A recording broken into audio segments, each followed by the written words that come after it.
Awesome.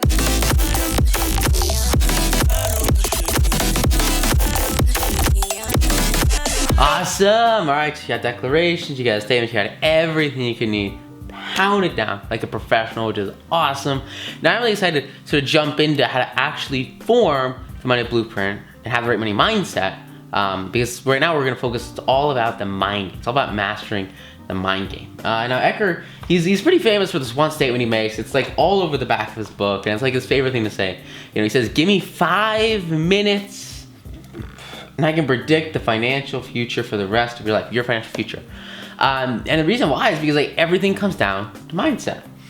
And he says that in a short conversation, you can identify somebody's money blueprint and identify personal money and success blueprints already embedded in your subconscious mind, right? Remember, everything here is in the subconscious mind. And so what we're doing is we're trying to drag this out of subconscious into reality, right?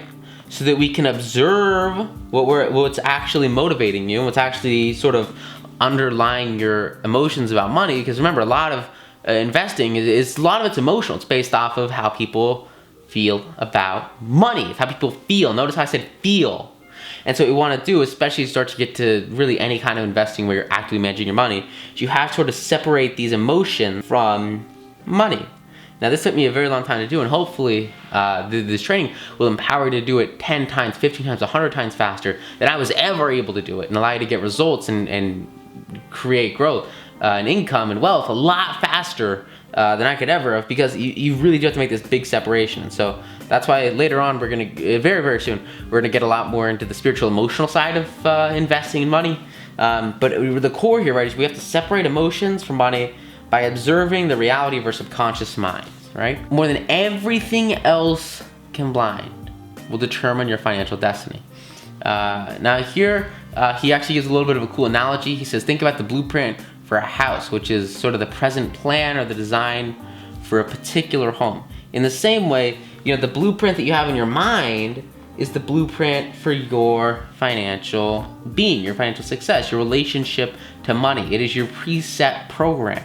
And just as a construction worker will lay bricks alongside the plans created by a blueprint, your mind will accumulate, your bank account will accumulate money alongside the plans of your mind, right? And so Eckhart shares now a very, very important formula that will literally determine how you create your reality, like any kind of amount of wealth. Like everything comes down to this formula. Many of the most respected teachers in the field of human potential have used this formula as the foundation for literally everything they teach through the process of manifestation.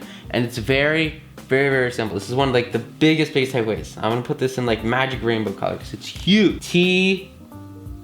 TFA equals R. Your thoughts lead to feelings, lead to actions, which equal your result. And so what a lot of people have is they have these negative thoughts in their mind. They have these thoughts of like, oh, financial markets are scary. Oh, I can't make money investing. Oh, I'm gonna be a failure. And those thoughts are not just thoughts. They lead to feelings. And those feelings are not just feelings. They lead to actions. And those actions are physical. Those actions are objective reality, and they lead to your actual results. And so even just thinking negatively will in turn lead to negative results. That's why I very, very rarely will even focus on negative energy, because it's a very, very dangerous, deadly object. And so that's why it's so critical that we go through these affirmations, we go through these declarations, and we focus exclusively on positivity. Because when you focus exclusively on positivity, you create positive thoughts, lead to positive feelings, lead to positive actions, leads to amazing results. Financial blueprint contains and consists of a combination of your thoughts, feelings, your actions in the area of money. And so your blueprint is formed by the information or programming that you receive. It's formed by the world that you're surrounded with, right? This idea of like the world having an influence on you.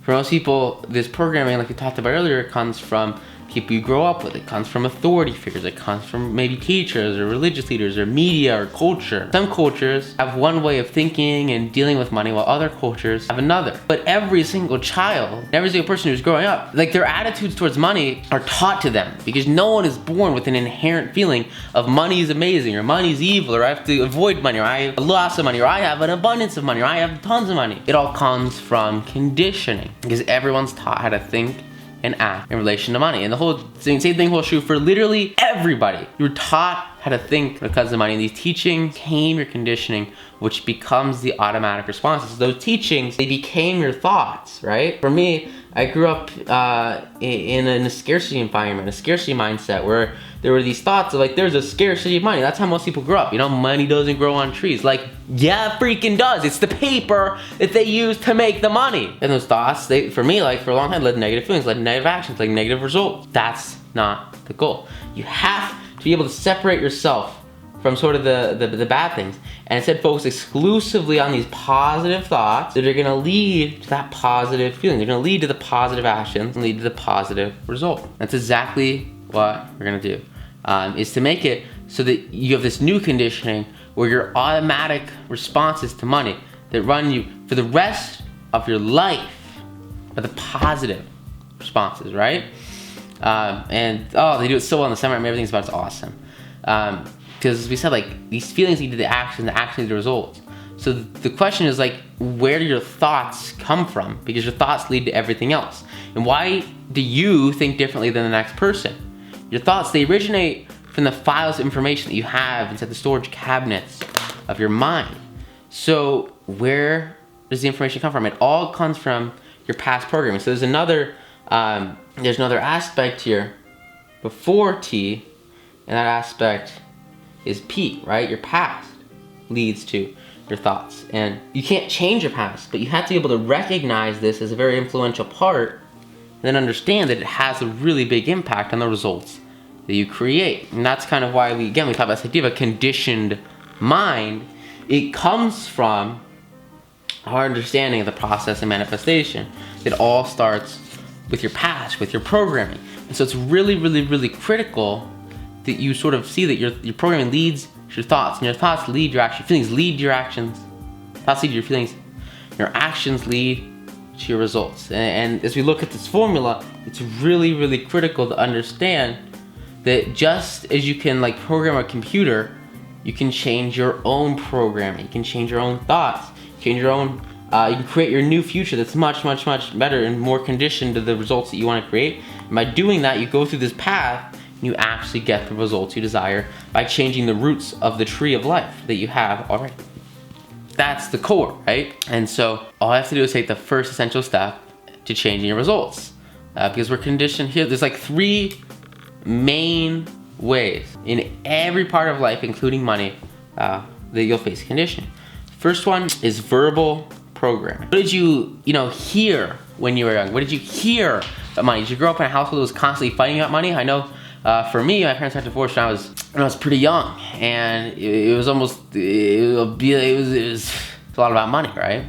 It was a tough time in the financial world. 2008, 2012, some really, really hard times. My parents, they closed the restaurant, and it was just it was a tough time. That verbal programming led to a lot of really freaking messed up stuff for me that I had to kind of bunch up in a ball and throw away. So think about like, what did you hear when you were young, and how's that going to create a different result for you than if you just never heard that, right? Or if you started off with a blank slate, because no one starts off. You start off as a blank slate, but you get influenced over and over and over again. Then think about modeling, right? What did you see when you were young? Did you see people spending all their money every single time they got a paycheck? Or did you see your parents investing? I never really saw my parents investing, but I eventually learned that they bought a bunch of like index funds all the time. And so that was like, what did you see when you were young? Did you see them, being frivolous? Did you see them maybe following a plan, following a blueprint? And the last one here is really interesting. It's specific. I agree. It's specific incidents. There's so many insane stories about this. Like, what did you experience when you were young? Because these 3 conditions are literally the most important things to understand. And part 2 of this book will kind of understand. I remember, again, like at this seminar, it's pretty insane. One of the speakers who came, he was talking about this specific incident where there was this kid who was in the hospital, and he had this like awful cancer, and he couldn't like walk. He's like a year old, like maybe like almost 2 years old. He was like maybe 15 months old or something. He was struggling so hard. And he was just sitting here in the hospital. You know, the guy's like, well, where's kid's mom? Where's his parents? And what happened is like the mom was a single mom, and she just didn't have the money to pay the medical bills if she didn't go back to work. So she had to leave the hospital, leave her son, and go work like 6 days a week so that she could pay the medical bills. She had to make a choice. She had to make a decision between her time with her family or her time, you know, making money, which is awful. It was terrible. And that's like the opposite of financial freedom, right? That's this concept that like you don't have control over your time, you don't have control over your life, you don't have control over anything. That's why I'm so passionate about sharing investing with you, because it'll allow you to regain that control, right? To go through this story, like you realize that there are a lot of really specific incidents that could occur at any time in your life where maybe, you know, it doesn't have to be you having cancer and your mother choosing to make money rather than spend time with you. But maybe it's, you know, your parents. For me, like my parents, you know, they separated. I think a lot of it was due to money. I think about that as a really traumatic experience. I think about the first time I lost 6 figures as a really traumatic experience, because like that's some harsh stuff, and it can really program you in the wrong way and influence your negative thinking if you don't recognize, take action on changing it, take action on letting it go so that you can embrace the future. There's one really powerful strategy I learned at the seminar. This idea, and it sounds so crazy, I've shared it with so many people, and very like a very small percentage of people actually apply this, and the people that do apply this have more happiness than anybody else I know, because it literally changes their life. Even though it looks silly, it's a groundbreaking thing. It's so powerful. And what you want to do is you want to take maybe one of these negative verbal programmings that you had when you were growing up, one of these negative things that you saw about money, or most impactfully, one of the specific incidents where, you know, you had a negative relationship to money, or maybe, you know, you're I remember this one story. This guy, he'd been waiting. Like this 15-year-old kid was waiting for this check in the mail. He was so excited he was gonna get this check in the mail. He was waiting for his checks every month. He was working this summer job, and he really wanted to get like this new car. At this car lot, it was like this new Corvette. It was gonna be the coolest thing ever. So he's working this job, and every single week, this was a while ago, he gets paid like $150 or something, and the car is like I don't know, $1,500, $1,650, and every single week he would get his paycheck from his job, and he'd be so excited because he'd be like, oh, I'm gonna go get this car. It's gonna be the coolest thing ever. I remember my dad, he got his first Corvette when he was in like high school, and it was like the coolest thing ever because he worked so hard at this summer job to get it. So he would check his bank account when the bank statement came in the mail every single week, and every single week you look, you say, oh, I'm so much closer. I get 150, 150, 150, 150, 150. He went on working, pounding away to get this money for this car for like 4 months or something, or maybe it was 2-3 months. It was like the summer, right? At last, he gets this check in the mail, he gets this bank statement in the mail, and he has like $16,037, and he needs like just another $20 or something to get this car. And he's like, oh my gosh, it's the most exciting thing ever. I'm so close. Next week, I'm gonna freaking hit it. And so the week goes by, you know, he goes to work, and so his paycheck's supposed to come that day. And he gets the check in the mail, and all of a sudden his account says like $17. And he's like, oh my God, what is this? This is insane. And what happened is he was like so excited to get this envelope. He was so excited to get this piece of mail. Like he got this bank statement in the mail. He's like, oh, this is gonna be my last bank statement ever. And he runs upstairs all giddy, all happy, jumps into his room, closes the door, jumps on his bed.